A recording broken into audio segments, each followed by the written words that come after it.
जय हिंद बच्चों, आज हम पढ़ेंगे कक्षा 12वीं का अध्याय रोकड़ प्रवाह विवरण। रोकड़ प्रवाह विवरण में व्यवसाय की उन मदों को शामिल किया जाता है जो रोकड़ को प्रभावित करती हैं। यह विवरण संस्था में रोकड़ के अंतर प्रवाह, इनफ्लो और बाहरी प्रवाह, आउटफ्लो को दर्शाता है। यह दो स्थिति विवरणों की तिथियों के मध्य रोकड़ में परिवर्तन को दर्शाता है। इसे वित्तीय स्थिति में हुए परिवर्तनों का रोकड़ आधार पर विवरण भी कहा जाता है। रोकड़ प्रवाह विवरण तैयार करना। रोकड़ प्रवाह विवरण तैयार करने के लिए अकाउंटिंग स्टैंडर्ड 3 के नियमों का पालन किया जाता है। रोकड़ प्रवाह विवरण के अंतर्गत रोकड़ की प्राप्तियों एवं भुगतानों को 3 वर्गों में विभाजित किया जाता है। नंबर 1, संचालन क्रियाएं, ऑपरेटिंग एक्टिविटीज़। नंबर 2, विनियोग क्रियाएं, इन्वेस्टिंग एक्टिविटीज़। नंबर 3, वित्तीय क्रियाएं, फाइनेंसिंग एक्टिविटीज़। अब सर्वप्रथम हम संचालन संबंधी क्रियाओं से रोकड़ प्रवाह की गणना करेंगे। तो संचालन संबंधी क्रियाओं से रोकड़ प्रवाह की गणना करने की 2 विधियां प्रचलित हैं। प्रथम प्रत्यक्ष विधि, डायरेक्ट मेथड, और दूसरी है अप्रत्यक्ष विधि, इनडायरेक्ट मेथड। प्रत्यक्ष विधि के अंतर्गत जितना भी नकद विक्रय होता है, देनदारों से प्राप्तियां, लेनदारों को भुगतान, वेतन, किराया इत्यादि का लेखा किया जाता है। बच्चों, अब हम संचालन क्रियाओं से संबंधित प्रारूप के बारे में जानेंगे। बच्चों, ऑपरेटिंग एक्टिविटीज़ के अंतर्गत सबसे पहले हम लेते हैं gross cash receipt. Gross cash receipt. Gross cash receipt कि बिजनेस में जितना भी कैश हमें रिसीव्ड होता है, तो कैश किन किन सोर्सेज से रिसीव्ड होता है? Cash sales. यदि हम कैश सेल करते हैं तो हमें रोकड़ आएगी हमारे पास, ठीक है। कैश रिसीव्ड फ्रॉम डेटर, जो डेटर हमारे मार्केट में है, जब वो हमें कैश देंगे तो वो भी हमें कैश रिसीव्ड होगा। Cash received from debtors. Commission received, यदि हम कोई ऐसा काम करते हैं जिसमें हमारा कमीशन बन जाता है तो कमीशन रिसीव्ड, ये भी एक सोर्सेज हो गया। और जो हमारा पैसा वगैरह डिपॉजिट होता है फाइनेंस कंपनी में, बैंक्स पे, उस पर हमें क्या रिसीव्ड होता है? इंटरेस्ट। तो इंटरेस्ट रिसीव, तो ये भी एक हमारा सोर्सेज हो गया, ठीक है। तो ये सर्वप्रथम आएंगे ग्रॉस कैश रिसीव्ड कि कितनी रोकड़ हमारे पास आ रही है, ठीक है। इसमें से हम पेमेंट करेंगे, लेस करेंगे gross cash payment. Gross cash payment, तो कैश पेमेंट, कैश काय में जाती है? आप सभी को मालूम है, salary paid, rent paid, creditor paid, cash purchase. तो ये आ गया cash purchase, rent paid, salary paid, ठीक है। Electric expenses paid, administrative expenses paid, सभी में हमारी कैश का फ्लो होता है, कैश जाती है, ठीक है। तो अभी तो मैंने ये 2-3 नाम लिख दिए हैं, तो ये हमारा पेमेंट हो रहा है। तो जितनी भी कैश रिसीव्ड होती है उसमें से लेस करते हैं gross cash payment. Gross cash received less gross cash payment equal to क्या निकलती है? Cash generated from operating activities, कि इतनी कैश हमारे पास बची है, जनरेट हुई है। क्या निकलेगा? Cash generated from operating activities. Cash generated from operating activities, इसमें से लेस कर देते हैं अपन इनकम टैक्स, लेस कर देंगे इनकम टैक्स, जो कि पे करना कंपलसरी होता है, ठीक है। तो हमारे पास आ जाएगा cash flow before extra ordinary item.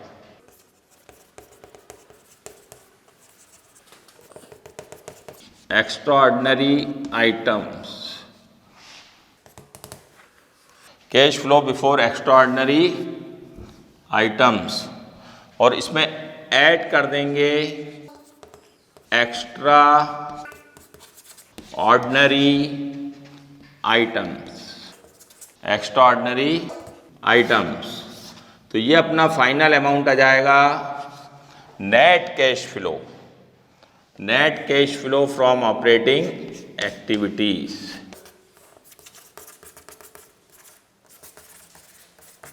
Net cash flow from operating activities. ठीक है, ये एक्स्ट्रा ऑर्डिनरी आइटम क्या है? ये एक्स्ट्रा ऑर्डिनरी आइटम एक्चुअल में एक्स्ट्रा ऑर्डिनरी इनकम है। जैसे मान लीजिए बाढ़ आ जाती है, तूफान आ जाता है, भूकंप आ जाता है, उससे यदि अपने बिजनेस को कोई क्षति पहुंचती है और बाद में हमें कोई कंपनसेशन गवर्नमेंट से रिसीव्ड होता है, तो वो इनकम होती है एक्स्ट्रा ऑर्डिनरी इनकम। वो इनकम कौन सी होती है? Extra ordinary income. या मान लीजिए आपकी दुकान में आग लग जाती है और बाद में कोई कंपनसेशन देती है, मान लो इंश्योरेंस कंपनी, तो इंश्योरेंस से जो क्लेम रिसीव्ड होता है वो होती है एक्स्ट्रा ऑर्डिनरी इनकम। तो वो इनकम को भी अपन प्लस कर देते हैं, तब हमारे पास आ जाती है net cash flow from operating activities. शुद्ध रोकड़ हमें प्राप्त हो जाती है। बच्चों, अब हम संचालन क्रियाओं से संबंधित आंकिक प्रश्नों पर चर्चा करेंगे। प्रश्न क्रमांक 1, निम्न सूचनाओं से संचालन क्रियाओं से रोकड़ प्रवाह की गणना कीजिए प्रत्यक्ष विधि द्वारा।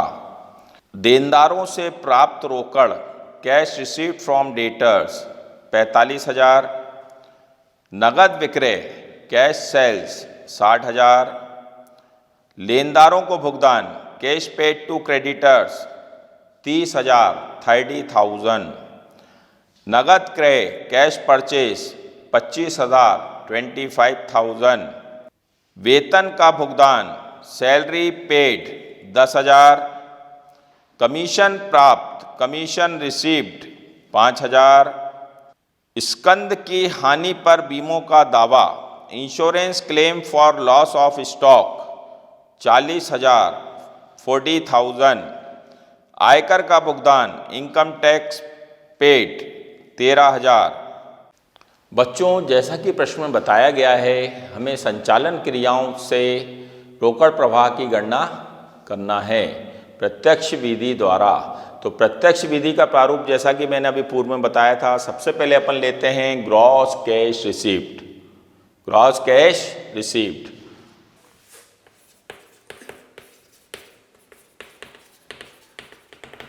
Gross cash receiveds. Gross cash receiveds के अंतर्गत हमें अपने प्रश्न में सर्वप्रथम दिया है देनदारों से प्राप्त रोकड़ कैश रिसीव्ड फ्रॉम डेटर। साफ साफ बोला गया है रोकड़ प्राप्त cash received from debtors, cash received from debtors. Debtors से जो हमें रोकड़ प्राप्त हुई है 45,000 45,000। इसके पश्चात दिया है नगद विक्रय कैश सेल। कैश सेल करने से भी हमारे पास रोकड़ क्या होती है? आती है। तो यह आ गया कैश सेल्स, कैश सेल्स 60,000। कितना दिया हुआ है? 60,000। तो ये दो प्राप्तियां आ गई हमारी। और प्रश्न में क्या दिया है? लेनदारों को भुगतान, यहाँ तो पैसा जा रहा है। नगद क्रय कैश परचेस करेंगे तो भी पैसा जाएगा। सैलरी पेड करने पे भी हमारे पास से पैसा क्या हो रहा है? कैश का फ्लो जा रही है कैश। ठीक है। कमीशन प्राप्त, कमीशन रिसीव्ड होगा तो हमारे पास पैसा क्या होगा? आएगा। तो यह आ गया कमीशन रिसीव्ड, कमीशन रिसीव्ड 5,000। ठीक है। कमीशन प्राप्त, फिर दिया स्कंद की हानि, ये हमारी एक एक्स्ट्रा ऑर्डिनरी इनकम हो गई। उसके बाद आयकर का भुगतान इनकम टैक्स पेड। ठीक है, जो पे करना हमें कंपलसरी होता है। तो ये तीन प्राप्तियां दी। हमने पूरा क्वेश्चन का अवलोकन किया तो हमें कितनी प्राप्तियां मिली? 3।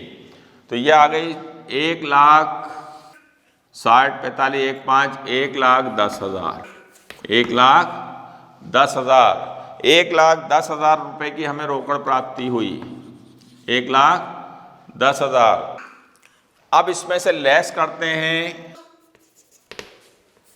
Gross cash payment, gross cash payment जिसमें हमारा पैसा जा रहा है। तो ग्रॉस कैश पेमेंट, ठीक है। कैश का फ्लो, कैश किस किन चीज़ों में पेड कर रहे हैं अपन, तो फिर अपन स्टार्टिंग से देखते हैं। लेनदारों को भुगतान, क्रेडिटर पेड, यह आ गया क्रेडिटर्स पेड 30,000। क्रेडिटर को हम कितना रुपए पेड कर रहे हैं, 30,000। नगद क्रय, कैश परचेस, कैश परचेस करेंगे तो भी पैसा क्या होगा हमारे पास से जाएगा। तो ये आ गया कैश परचेस 25,000, 25,000, ठीक है। कितने रुपए का परचेस किया हमने, 25,000। इसके बाद दिया है वेतन का भुगतान, सैलरी पेड, सैलरी पेड करेंगे तो भी हमारे पास से पैसा क्या होगा जाएगा। तो सैलरी पेड, ये सैलरी पेड 10,000, 10,000। सैलरी हम कितना पेड कर रहे हैं, 10,000, ठीक है। तो ये 3 पेमेंट हमारे क्वेश्चन में दिए हुए हैं जिसमें हमारा पैसा जा रहा है। तो ये 30, 25, 55 और 10, 65,000, 65,000, 65,000 हमारा पेमेंट हुआ है। और हमें रिसीव्ड कितना हुआ था, 1,10,000। 1,10,000 में से 65,000 हमारा पेमेंट हो गया। तो माइनस कर देंगे तो ये हमारा क्या निकलता है, जैसा कि मैंने अभी बताया था, cash generated from operating activities, cash generated from operating activities. 1,10,000 में से 65,000 माइनस किया तो हमारे पास आ गया 45,000। 45,000 रुपये हमारे पास कैश बचा है जनरेट होने के लिए, जिसको हम आगे जनरेट कर सकते हैं। अब इसमें से लेस क्या करते हैं, इनकम टैक्स, लेस कर देंगे इनकम टैक्स, जो कि पे करना कंपलसरी होता है। इनकम टैक्स, इनकम टैक्स जो कि चुकाना है, कितना दिया है इनकम टैक्स, 13,000 रुपये, 13,000। 13,000 का हमने टैक्स पेड कर दिया।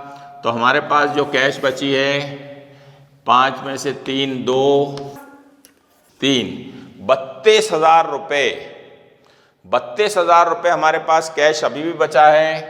Cash flow before extraordinary items, cash flow before extraordinary items, और ऐड कर देते हैं एक्स्ट्रा ऑर्डिनरी आइटम। जैसा कि मैंने पूर्व में बताया था, एक्स्ट्रा ऑर्डिनरी आइटम क्या है, एक तरह से एक्स्ट्रा ऑर्डिनरी इनकम है। तो हमारे प्रश्न में दिया हुआ है स्कंद की हानि पर बीमों का दावा, कि हमारे को स्कंद की हानि हो गई थी, स्टॉक का लॉस हो गया था, तो इंश्योरेंस ने क्लेम दिया है, क्लेम एक्सेप्ट कर लिया है 40,000 रुपये। तो ये हम ऐड कर देंगे insurance claim, insurance claim for loss of stock, insurance claim for loss of stock 40,000, 40,000 रुपये हमें क्लेम रिसीव्ड हो गया। तो अब हमारी कैश हो गई है 72,000, जो नेट कैश फ्लो आती है 72,000 net cash flow from operating activities, net cash flow from operating activities. तो इस प्रकार हमें शुद्ध रोकड़ राशि प्राप्त हुई। बच्चों, अब हम संचालन क्रियाओं से संबंधित अप्रत्यक्ष विधि का प्रारूप जानेंगे। तो देखिए बच्चों, cash flow from operating activities indirect method, indirect method के अंतर्गत रोकड़ का प्रवाह जानने के लिए net profit for the year, 2 सालों का अंतराल से जो नेट प्रॉफिट निकलता है उसको हम आधार मान के चलते हैं। Net profit for the year add करेंगे non cash items. Non cash items वो आइटम जो कि कैश में नहीं होते, है ना, एडजस्टमेंट्स होते हैं, जैसे depreciation, goodwill return of, loss on sale of fix assets, dividend paid इत्यादि। तो ऐड करेंगे नॉन कैश आइटम, तो हमारे पास आ जाएगा profit before working capital changes, profit before working capital changes. और इसमें से लेस कर देंगे यदि मान लो कोई नॉन ऑपरेटिंग इनकम रिसीव्ड होती है, जैसे कोई डिविडेंड रिसीव्ड, इंटरेस्ट रिसीव्ड इत्यादि, तो वो इसमें से क्या हो जाएगी, माइनस। अब हम ऐड करेंगे वर्किंग कैपिटल। वर्किंग कैपिटल से रिलेटेड आइटम जो होते हैं current assets minus current liabilities. Working capital का क्या फार्मूला होता है, पूर्व अध्याय में हमने पढ़ा था, current assets minus current liabilities. तो ऐड करेंगे डिक्रीज इन करेंट एसेट्स। यदि हमारी करेंट एसेट्स डिक्रीज हो रही है, कम हो रही है, तो वो ऐड हो जाएगी। और लेस करेंगे, ऐड करेंगे इंक्रीज इन करेंट लायबिलिटीज, और लायबिलिटीज यदि इंक्रीज हो रही है तो वो भी ऐड हो जाएगी। और इसी का just opposite, decrease in current assets, हमारी कैश बढ़ रही थी, हमने ऐड करी। अब करेंट एसेट्स यदि हमारी इंक्रीज हो रही है तो हमारी कैश क्या होगी, कम होगी, तो इसको हम लेस कर देंगे, इंक्रीज इन करेंट एसेट्स और डिक्रीज इन करेंट लायबिलिटीज। तो इस प्रकार हमें जो राशि प्राप्त होगी वो होगी net cash flow from operating activities. बच्चों, अब हम संचालन क्रियाओं से रोकड़ प्रवाह के अंतर्गत अप्रत्यक्ष विधि का प्रश्न हल करेंगे। निम्न सूचनाओं से संचालन संबंधी क्रियाओं से रोकड़ प्रवाह ज्ञात कीजिए। लाभ हानि खाता 2017 60,000 रुपये, 2018 90,000। प्राप्त विपत्र बिल्स रिसीबिल 2017 के दिए हैं 42,000, 2018 के 54,000। मूलहास आयोजन प्रोविजन फॉर डेप्रिसिएशन 2017 में 90,000, 2018 में 96,000। अदत्त किराया आउटस्टैंडिंग रेंट 2017 में 7,000, 2018 में 12,000। पूर्वदत्त बीमा प्रीपेड इंश्योरेंस 2017 में 4,200, 2018 में 3,600। गुडविल ख्याति 2017 में 50,000, 2018 में 48,000। देनदार डेटर्स 2017 में 42,000, 2018 में 54,000, 54,000। बच्चों, जैसा कि प्रश्न में बताया गया है, सर्वप्रथम हम लेते हैं net profit for the year. जैसा कि प्रश्न में बताया गया है 2 वर्षों के लाभ हानि खाते दिए हैं, तो इनका जो हम अंतर की राशि होती है वही डिसाइड करती है कि लाभ हो रहा है अथवा हानि। 2017 में 60,000 रुपये एवं 2018 में 90,000 रुपये प्रॉफिट दिया है, मतलब 30,000 रुपये बढ़ रहा है। बढ़ना मतलब लाभ। यदि ये कम हो रहा होता मतलब हानि। हानि होती तो हम इसको यहाँ ब्रैकेट में कर देते। ब्रैकेट में करना मतलब अंडरस्टूड है कि ये लॉस है, ठीक है, नेट लॉस हो रहा है। लेकिन हमारे क्वेश्चन में क्या हो रहा है, 60,000 का 90,000, तो 30,000 रुपये क्या हो रहा है, प्रॉफिट। ये 30,000 रुपये प्रॉफिट हो गया, ठीक है। 90,000 माइनस 60,000, तो 30,000 रुपये प्रॉफिट हुआ। अब इसमें ऐड कर देंगे non cash items. Non cash item जो होते हैं गैर रोकड़ मदें, ठीक है। तो जैसा कि मैंने नॉन कैश आइटम की आपको एक सूची बताई थी, तो हमारे प्रश्न में कौन कौन से नॉन कैश आइटम दिए हैं, तो देखो हमारे प्रश्न में दिया है एक तो डेप्रिसिएशन। डेप्रिसिएशन दिया हुआ है मूलहास 90,000 का था 96,000। 90,000 पिछले साल था, इस साल है 96,000, तो 6,000 रुपये हो रहा है डेप्रिसिएशन। ये डेप्रिसिएशन 6,000, डेप्रिसिएशन कितना आ गया, 6,000। और दूसरा आइटम हमारे क्वेश्चन में दिया हुआ है ख्याति, गुडविल। गुडविल जो थी 50,000 की थी, 48,000 हो गई, तो 2,000 रुपये रिटर्न ऑफ हो रही है, कम हो रही है, ठीक है। तो goodwill return of, goodwill return of 2,000, तो 6,000, 2,000, 8,000, ये नॉन कैश आइटम आ गए हमारे 8,000, ठीक है। तो 30,000 और 8,000, 38,000 रुपये आ गया हमारा profit before, profit before working capital changes, profit before working capital changes. अब इसमें हम, जैसा कि मैंने बताया था, वर्किंग कैपिटल से related current assets, decrease in current assets, यदि करेंट एसेट्स डिक्रीज हो रही है तो वो इसमें हम क्या कर देंगे, add, decrease in current assets, decrease in current assets. ये करेंट एसेट्स को मैंने सी ए शो कर दिया है, करेंट एसेट्स। तो हमारे क्वेश्चन में देखो आप, करेंट एसेट्स कौन सी दी है, क्या वो डिक्रीज हो रही है? तो देखो करेंट एसेट्स में हमें दिया हुआ है प्राप्य विपत्र, बिल्स रिसीवेबल, 42,000 का था 54,000 हो गया, मतलब 12,000 इंक्रीज हो रहा है, इंक्रीज हो रहा है, तो ये हम अभी नहीं लेंगे, ठीक है। और हमारे क्वेश्चन में दिया है पूर्वदत्त बीमा, प्रीपेड इंश्योरेंस, प्रीपेड इंश्योरेंस 4200 का था 3600 हो गया, 4200 का 3600 हो गया, तो 600 रुपये डिक्रीज हो रहा है, 600 रुपये क्या हो रहा है, डिक्रीज, ये हम ले लेंगे। और तीसरी करेंट एसेट्स हमारे क्वेश्चन में दी है देनदार, डेटर्स, डेटर्स भी इंक्रीज हो रहे हैं, 42 के 54 हो रहे हैं, तो ये भी नहीं लेंगे। तो पूर्वदत्त बीमा, प्रीपेड इंश्योरेंस, ये आ गया प्रीपेड इंश्योरेंस 600 रुपये, कितने रुपए इंश्योरेंस डिक्रीज हो रहा है, 600 रुपये, ओके।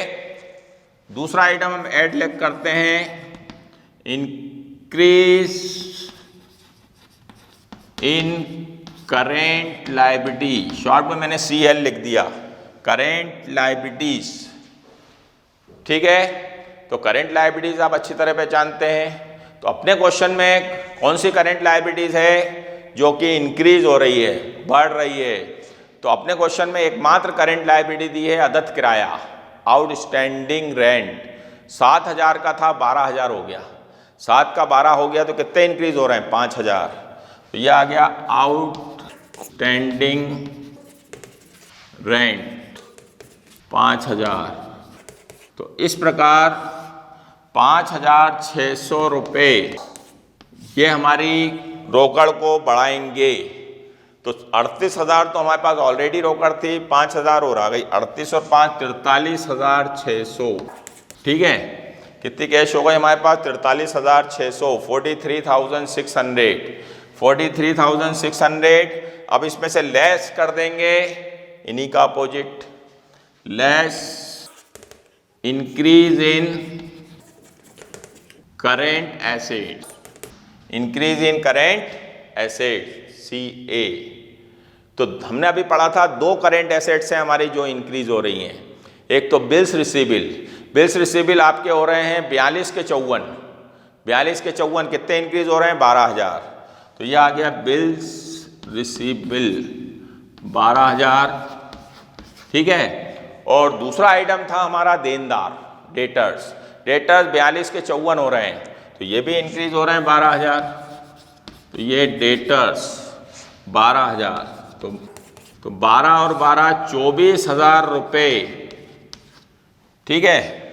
24,000 रुपये माइनस कर देंगे 43,600 में से, ये 24,000 माइनस किए, तो ये हमारा नेट कैश फ्लो आ गया, ठीक है, 0,0,6,9,1 19,600, ये आ गई हमारी net cash flow, net cash flow from operating activities, net cash flow from operating activities. बच्चों, आज हमने रोकड़ प्रवाह विवरण से संबंधित कुछ आंकिक प्रश्नों पर चर्चा की।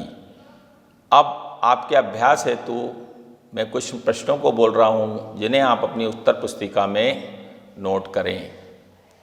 प्रश्न क्रमांक 1, रोकड़ प्रवाह विवरण से क्या आशय है? What do you mean by cash flow statement? प्रश्न क्रमांक 2, रोकड़ प्रवाह विवरण की सीमाओं का वर्णन करो। Explain the limitations of cash flow statement. प्रश्न क्रमांक 3, रोकड़ प्रवाह विवरण एवं रोकड़ बजट में अंतर स्पष्ट करो। Write the difference between cash flow statement and cash budget. प्रश्न क्रमांक 4, रोकड़ प्रवाह विवरण एवं कोष प्रवाह विवरण में अंतर स्पष्ट करो। Write the difference between cash flow statement and funds flow statement. प्रश्न क्रमांक 5, कोष प्रवाह विवरण का महत्व समझाइए। Explain the importance of funds flow statement. तो इस प्रकार बच्चों आप इन प्रश्नों का अभ्यास करें, अपनी उत्तर पुस्तिका में नोट करें। धन्यवाद।